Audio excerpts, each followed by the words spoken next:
Okay, we're getting down to the end. I'm getting excited.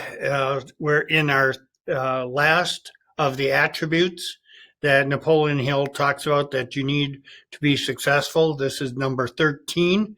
I don't know if there's anything significant about the fact it's mystical number 13 because it does kind of get a little esoteric here. We're talking about the Napoleon Hill calls it his sixth sense. And this is the culmination of all the others. If you've sort of followed along and you're putting it together, you're finding we almost every chapter we have repetition where we're using skills from previous modules. Well, this is the culmination of all of that. We talked about receiving. In the last chapter, we were kind of putting stuff in, and now we're going to get the receiving, how we put it together. We have to learn to trust your hunches. If you've been putting the right stuff in your subconscious mind, you have plans and you have goals and objectives, and you've followed all the steps, you're working with a mastermind group. When you get a hunch, you got to learn to trust that. Because if you're doing all the right stuff, some of those hunches are going to be gold. That's where you're going to get inspired. You're going to be wondering your mind is going to start thinking differently than it has. Napoleon Hill talks a little bit about being divinely inspired. He talks about prayer, his relationship with the Almighty God, and all of that. Depending on your religious background, being inspired by the universe, whatever it is for you. If you've been doing this stuff, the fundamentals, you're going to get some good ideas from that. You're going to get some good hunches, and you want to use that and trust it. Hill talks about using your guardian angel, that, the idea that somebody is looking over your shoulder and going to protect you and give you good information if you call on them, if you expect it. And again, we're not talking totally based on hocus pocus. It is not some miraculous thing. We've been doing concrete application, synergistic application of the previous principles, is the way he phrases it.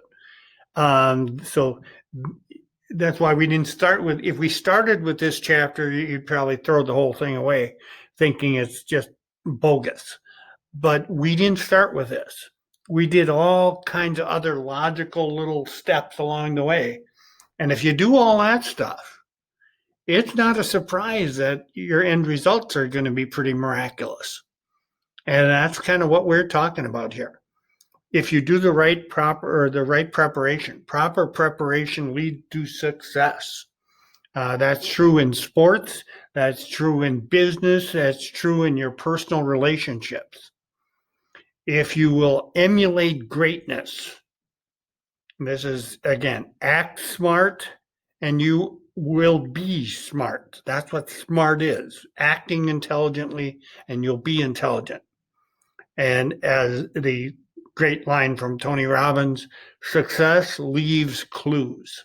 So find somebody to model and find out what they're doing. And that's what Napoleon Hill did throughout this entire program. He didn't sit in a room writing this stuff down. He interviewed people. He developed relationships with the most successful people of his time period, and then recorded it all, and then put it together in a logical step-by-step fashion that average people like the rest of us can look at. I think I could do that. And yet, when you look at people that are really successful, sometimes you say, no, I could never do that. Yes, you can.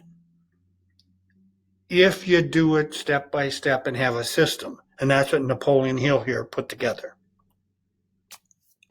A concept, again, is people are going to think this is silly, but he had a concept in his book called the Invisible Council, when you should have regular meetings with your board. This is like a board of directors.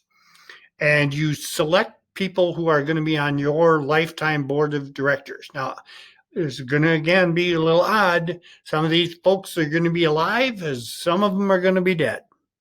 And we are going to work with the subconscious mind, put them in the room, and really visualize that you are sitting in the room with all these people.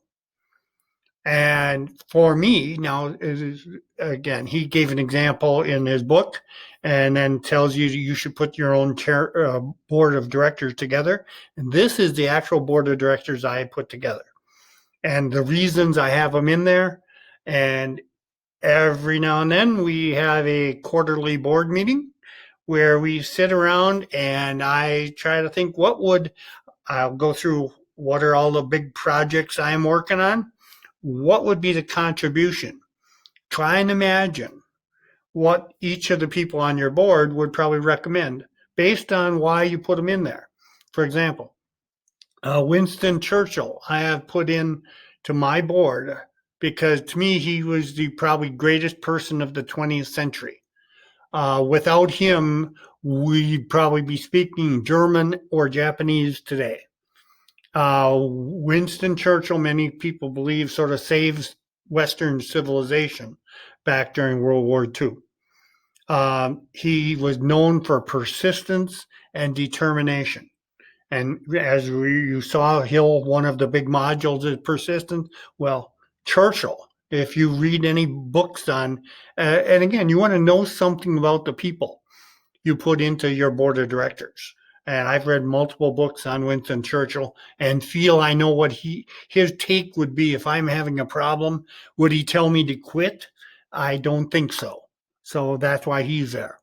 Billy Graham, the great evangelist, brings the idea that your faith, for me, it's Christ is first. And moral values are important. So as you're discussing your business stuff and you're tempted to do something a little crooked here or a little unethical, well, if I were explaining this to Billy Graham, well, what would he tell me to do? It'll help you stay grounded. Okay, some of the characters can be fictional. I've always liked James Bond. I've seen literally all 25 or 26, whatever it is, of his movies, all through multiple different characters playing actors playing James Bond. I always loved the style. He did his things with style. And he had an attitude. He could do anything.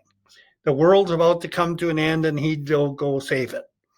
I like that. So he's a fictional character I have in my board. And again, gives me good input. Earl Nightingale, we've talked about him a few times, the father of or the dean of the modern success movement, sort of came in after the Napoleon Hill period. And he was the first one who really popularized it. To the masses. He really did a good job. And his themes were you need a good attitude and the idea of service, the idea that you get more of what you want by serving more people. Then Ronald Reagan, the politician, former president, he had a skill. He could disagree with you, but you didn't get mad at him. You didn't, unlike what you see in sort of politics today, where everybody hates everybody and they fight. Now they had fights and stuff during the Ronald Reagan in the 80s. But at the end of the day, he and Tip O'Neill, the Democratic Speaker of the House, Ronald Reagan was a Republican. At the end of the day, I always liked this. They fought like cats and dogs all day long. And then at the end of the day, they sat down and had a cocktail and told stories. They were both Irish, and they both knew how to tell a good story. They had a sense of humor. They actually liked each other as people, and that's something I think we've lost some of today. And so Ronald Reagan, I like to think how would he disagree if I have somebody I'm going to have a conflict with? How would he go about it so that we could disagree and still be friends at the end? And he was focused. He had so many core principles. And he built his whole life around these principles. And then when he got to be president, he applied those principles and tried to live by those. Dan Kennedy is a marketing guru. It's got a series of no BS marketing and business books. I have kind of built my businesses over the years. I've been following Dan for 30 some years, and just good stuff. He keeps me grounded. I like to, when I'm thinking about how do I handle something, what would Dan Kennedy tell me to do? Being a Wisconsin boy, Vince Lombardi is on my board.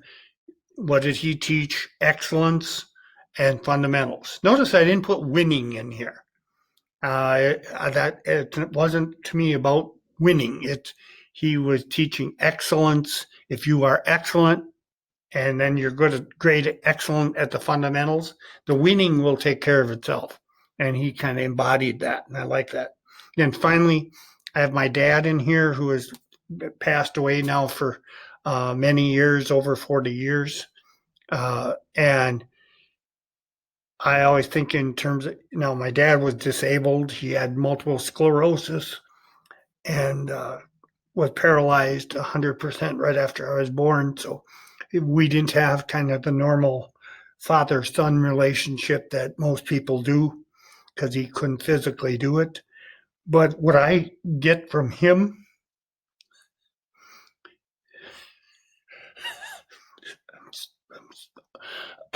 give me a minute, is he taught me integrity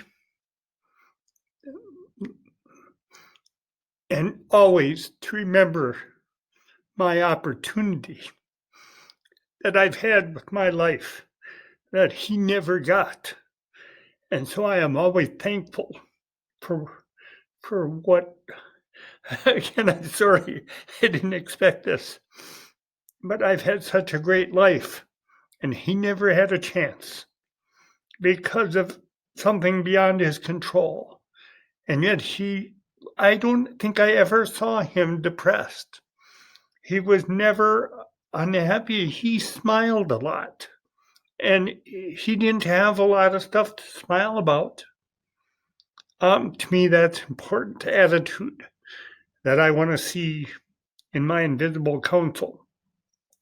And I hope to be a good representative of all of these people. And kind of that's what I was trying to do. Finally, close with a key point. You become what you are because of your dominating thoughts and desires is a famous Napoleon Hill quote. And then, 20 or so years later, Earl Nightingale kind of took that in his book, The Strangest Secret, to a little easier phrase to communicate. You become what you think about. And the other kind of point is be obsessive. I get in, always like to use this when I teach leadership classes and entrepreneurship. Obsessive is a lot of people view as a negative term, the OC, obsessive compulsive disorder. And I will usually, to simulate a little discussion, say to be successful, you need to have a little OCD. Being obsessive is a good thing, as long as you're obsessed with success and not obsessed with washing your hands or something weird. Being obsessive is a big deal. Almost all successful people are crazy obsessive, but they've channeled it into productive things.